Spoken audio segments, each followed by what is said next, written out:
The first type of bias that we are going to discuss is known as selection bias. We have a population that's going to join the study. Then with a certain scheme in our minds, we start to select patients for group 1 and select another patient for group 2. This selection will lead to unmatched groups. The groups will have differences in their basic characteristics. As we have seen in the research methodology session, you may find more obese women in a group than the other. You may find more smokers in a group than the other. You may find more hypertensives in a group than the other. So selection definitely will lead to bias. Selection bias is the improper assignment to groups, as when mild cases are assigned to one group and severe cases to the other group, for example. So, to prevent selection bias, you have to do randomization, as we said before. But the investigators can interfere with the randomization scheme. They can change it. If you give them numbers, and then you said, if the patient got this number, assign him to group 1. If the patient got this number, assign him to group 2. So he can change the numbers easily and interfere with the proper assignment and the proper randomization. So we have to keep him unaware of the randomization scheme. What are the numbers that lead to group 1? What are the numbers that lead to group 2? We have to keep him unaware of this. And this is the allocation concealment that we are going to discuss right now. So the first is to do randomization for the patients. The second important thing is to protect this randomization. And how to protect this randomization? By the allocation concealment. The one who does the randomization doesn't know whether this patient is going to be allocated in group 1 or 2.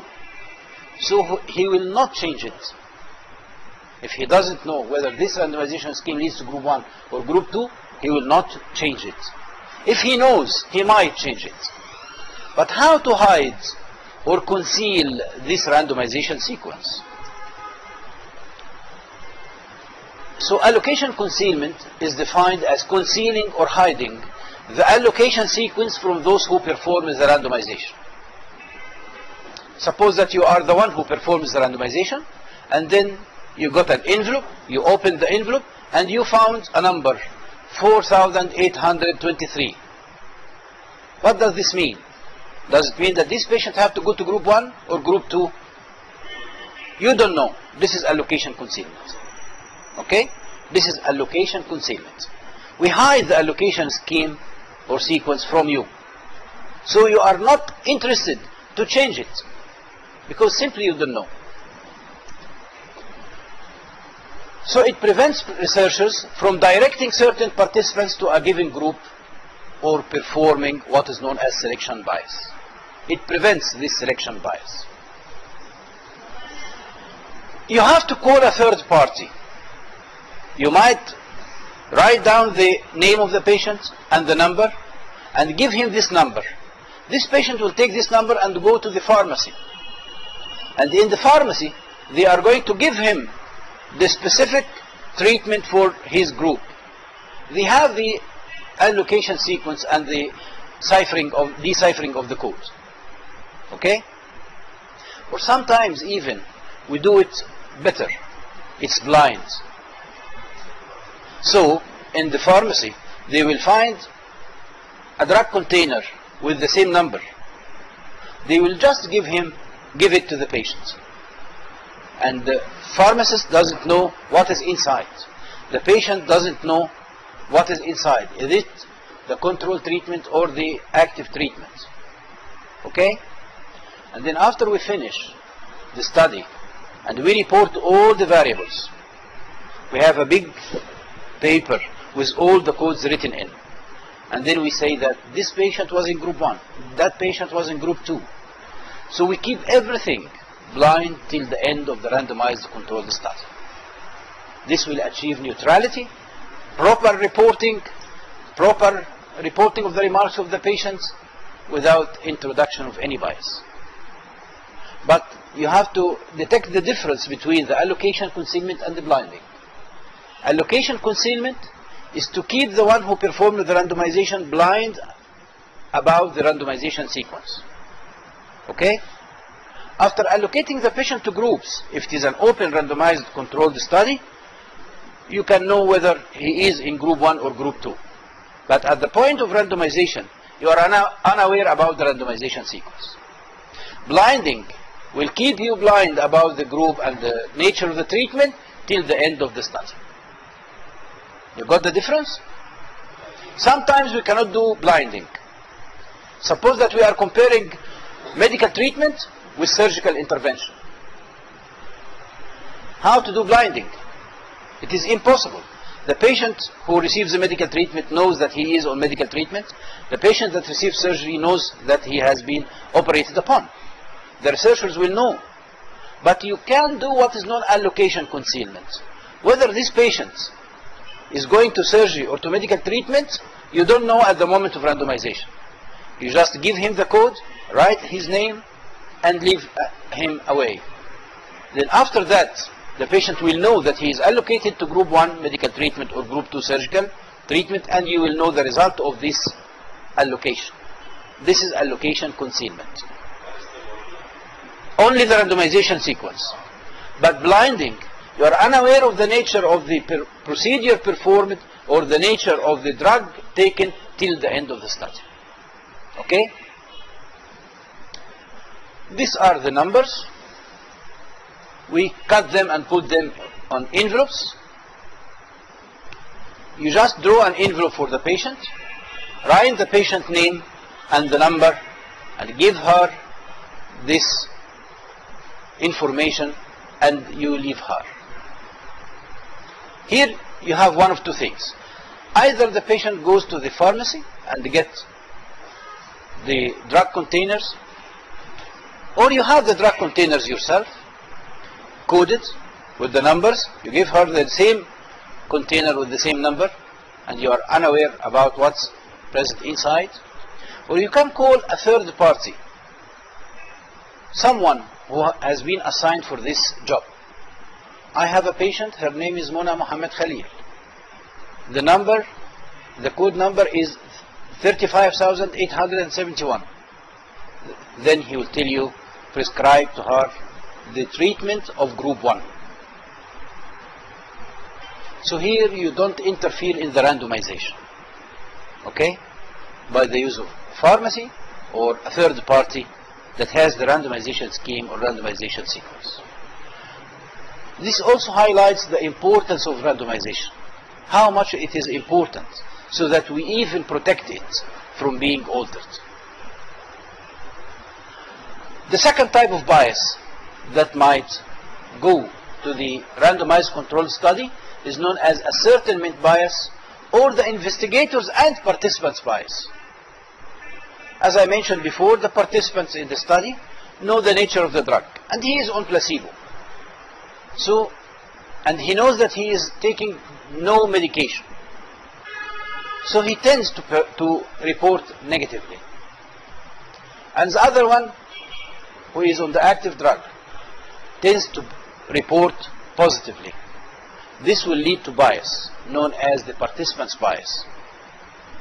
The investigator himself, this man is receiving a tablet of starch, a placebo, and he reported severe vomiting and diarrhea. Should I write down this as a side effect to the placebo? No, it is not a side effect of a placebo. So I am not keen to write it down. And this is known as investigator's bias. What would prevent this investigators and participants bias? Blinding.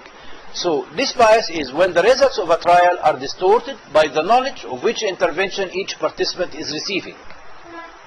So double blinding, both the investigators and the participants, is important to prevent ascertainment bias.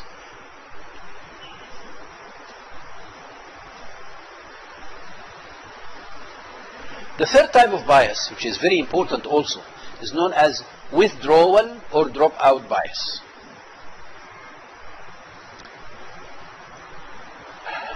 some of the participants in the study may drop out or withdraw before the end of the study, leading to missing or incomplete data. We started the study with 200 participants. The study should be completed within 1 year. By the end of the year, only we have 150 who continued the study fully.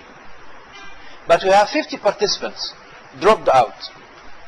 They didn't came for the follow-up visits, or they just dropped the treatment and stopped it. They didn't continue or complete the study as the protocol is supposed to be. How are we going to deal with this?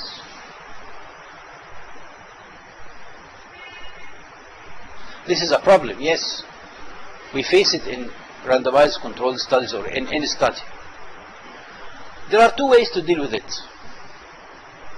The easiest and simplest for the authors or the investigators, and the thing that gives the best results, is to disregard those dropouts. So we used to say, we started the study with 200 participants and only 150 completed the study. Out of this 150, 150 got cured.